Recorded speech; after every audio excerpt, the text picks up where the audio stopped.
All right, first question is, how have recent historical events affected the course of research in organizational psychology? Give an example of an event and the resulting outcome. So to me, when I hear recent history, that really kind of means the last 15 or 20 years.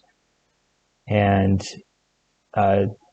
probably the largest event in the last 20 or so years was the events of 9/11.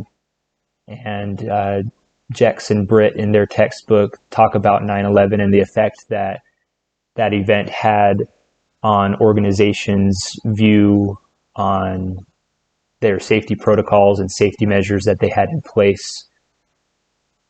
That event obviously was a harsh reminder that we can always do a better job at being prepared for emergencies, right? So Jex and Britt talk about how organizations, because of that event, really adjusted their view on their safety protocols and upped their game, so to speak, made sure that their safety measures were up to par, so that in the event of, whether it was a terrorist attack or maybe a shooter entering the building or something along those lines, that they would have the correct trainings given to their employees, important signs posted, emergency exits clearly marked, those sorts of things to really help with safety there. A second event, and this is more of a widespread event, not just a single moment in recent history, but the advance of technology in recent years, the last 10 or 15 years, we've seen a dramatic increase in our ability to communicate with each other. And that has allowed for organizations to allow their employees to work remotely. And this is especially pertinent in the most recent couple of years with the coronavirus pandemic. I think we're fortunate that we were at a point in history that allowed for us to work remotely and to utilize, video conferencing, conference calls, high-speed internet in a way that organizations are still able to meet their goals, meet their quotas, still work efficiently. And because of the coronavirus and the number of individuals that have been working remotely for the last 2 years now, we've seen an increase in research on that topic. And how do companies ensure that they hire employees that can be trusted to work remotely? How do we, as organizations, effectively train our employees and onboard our employees even in a remote work environment?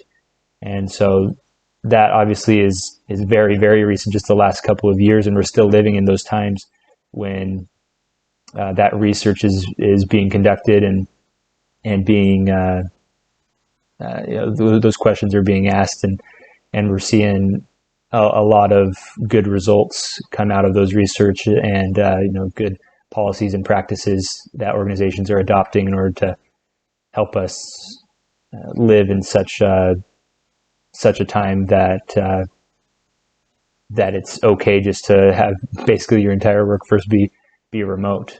There's organizations that don't even have a physical office building anymore because of our technological advancements.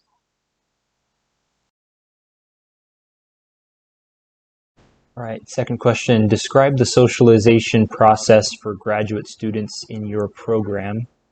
Is the program successful in socializing newcomers and creating job embeddedness?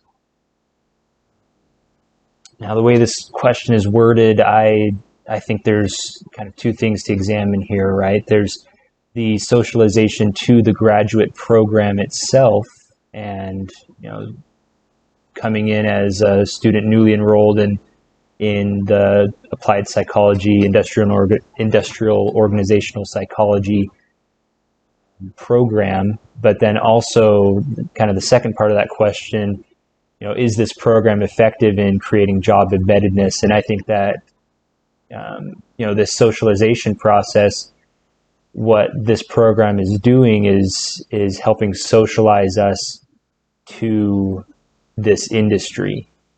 and to the world of industrial and organizational psychology, not just to this program, but to the future careers that we may be pursuing. We talk about socialization as being made up of a few different steps. One very common model is the 6-step model, right? History, language, politics, people, organizational goals and values, and then performance proficiency. So if we kind of go through those 6 steps really briefly, as far as this graduate program goes, history, when we first enter Liberty University, and before we're even enrolled, when we're learning about the school and about the program, we're learning about how long has Liberty been doing online courses, how long has this program been a part of Liberty University Online, and then as we learn that history, we start to get familiar with the school and start to understand what the program may be like. Moving on to the language step of socialization, the first courses that we take as part of this program are not specific to industrial organizational psychology. They're general psychology courses and research methods courses that help us learn the language, help us start to understand the basics of this field. Moving on to politics, as we're in those introductory courses of the graduate program, we're learning how this program works, right? What's the best way to ask for help? What's the best way to submit problems or submit questions that come up as we're working on our coursework? People, we begin to build connections with our classmates, with our instructors and with our professors, and begin to, even outside of school, begin to hopefully build some connections with professionals in the world that are working in HR, working in management consulting, and some of these IO related careers.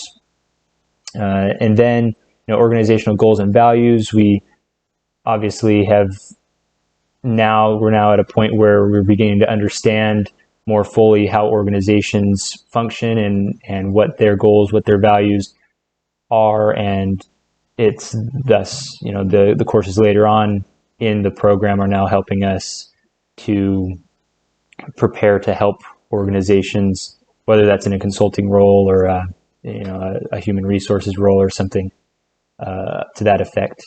And then obviously performance proficiency. I think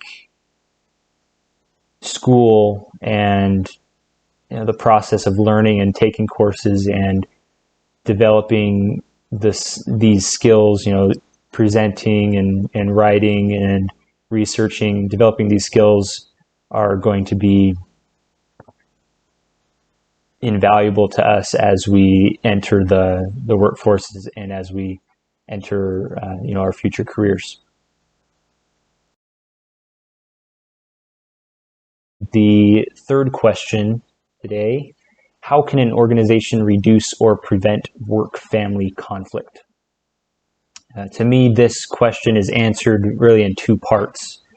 There's 2 things that come to mind when I think about how an organization can reduce or prevent this type of conflict. The first thing that an organization can do is to implement family-friendly and family-supportive policies and practices. These could include establishing an on-site daycare for employees that have children but still want to be able to work. This could include having a competitive parental leave policy in place so that employees don't feel rushed to get right back to work after welcoming a new child into the home. It could also include having flexible working arrangements, allowing their employees to telecommute into work or to work remotely so that they're able to save time commuting to and from the office, and they're able to give that time back to their family. All of these policies and procedures obviously are an important part of an organization's role in avoiding these work-family conflicts, but probably the more important piece and the second thing that organizations can do is encourage their employees to take advantage of those benefits. This starts with supervisors and leaders within the organization. If a supervisor seems to discourage employees from taking time off or from working remotely or from utilizing their full parental leave time, things of that nature, employees aren't going to utilize their benefits. They're going to feel uncomfortable requesting time off. They're going to feel stressed about big life events that they should be excited about. And so really the more important piece here is that an organization creates an environment that is family supportive, and it really starts with supervisors within the organizations, training them, helping them to understand the importance of allowing their employees to use the benefits available. And when organizations do this, not only do they avoid work-family conflict, but in the long run, they're able to retain employees, they have lower turnover rates, they improve job satisfaction for their employees, and just create a much better environment for work to get done and for them to have an efficient and an effective business or organization. Next question is, imagine you have been asked to develop a performance assessment program for employee development. What techniques could you use to adequately evaluate employee performance as comprehensively as possible? I think the first step in developing this performance assessment would be to first remember that there's going to be error as we measure performance, right? Performance measurement is not the same as performance. And so it'll be important to remember that as we develop this program for performance assessment. The second thing to do would be to make sure, and this speaks to the part of the question that asks about making sure this is comprehensive as possible. It would be to ensure that we are evaluating in a number of different ways. That could be through pen and paper tests or tasks. It could be through simulations. It could be through ratings. And speaking to that ratings portion, it's important to get ratings not just from one person, because there's always the potential for bias as we rate our peers or as supervisors rate their employees. There's always room for bias in those sorts of ratings. Some other techniques that you could utilize in a performance assessment. Obviously, every job is going to have some sort of metric for measuring job performance. So are employees consistently hitting their quotas? Are they consistently performing the activities that are required for the job? That's going to be a very simple way of assessing job performance. Another great way to assess job performance would be through trainings and training modules and having quizzes or tasks that employees are required to complete that show their understanding of the material and of the processes and of the responsibilities that they have on the job. I think all of these things are important as we try to be as comprehensive as possible and not just evaluate an employee by asking their supervisor or their coworker to rate that employee's performance. It's important to see how that employee is growing, both in their knowledge as well as their skill set, and also to evaluate their effort by looking at their consistency in performing the activities required by the job.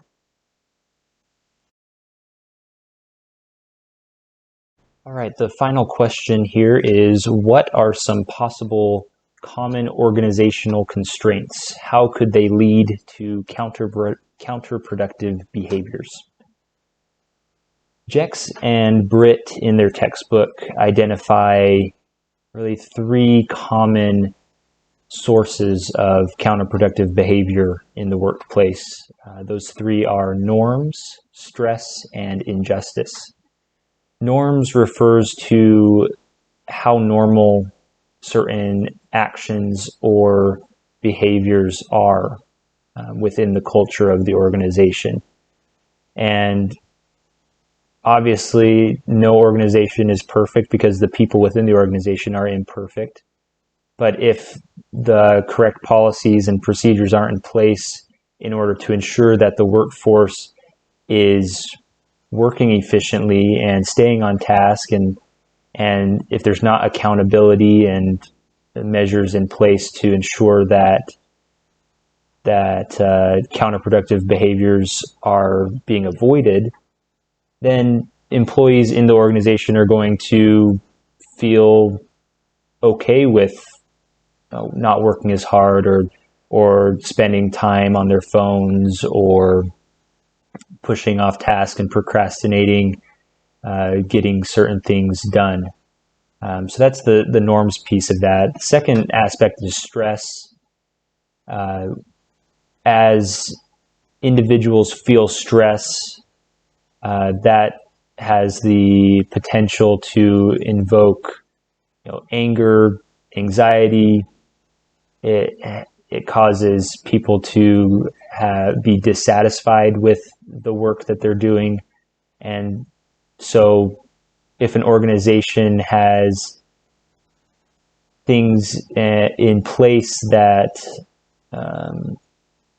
cause more stress for employees, that's going to be a big source of counterproductive behaviors, right? If an organization functions by implementing fear in their employees or having really hard deadlines that are unreasonable, or if supervisors are very harsh on their employees, all these things can cause unneeded stress and can eventually result in counterproductive behaviors from those employees. The third piece there is injustice, right? So if an individual within an organization feels like they have been mistreated, perhaps they feel like they're being paid poorly, or they feel as if they are not being respected by their peers or by their supervisors, they may feel like they need to lash out. And one of the ways that they do that, or that they could do that, is by avoiding the tasks that they need to be performing, procrastinating, completing reports. They feel like they're evening the score, so to speak, by performing these counterproductive behaviors, and they feel justified in doing that because they feel like the organization has treated them unfairly in some way.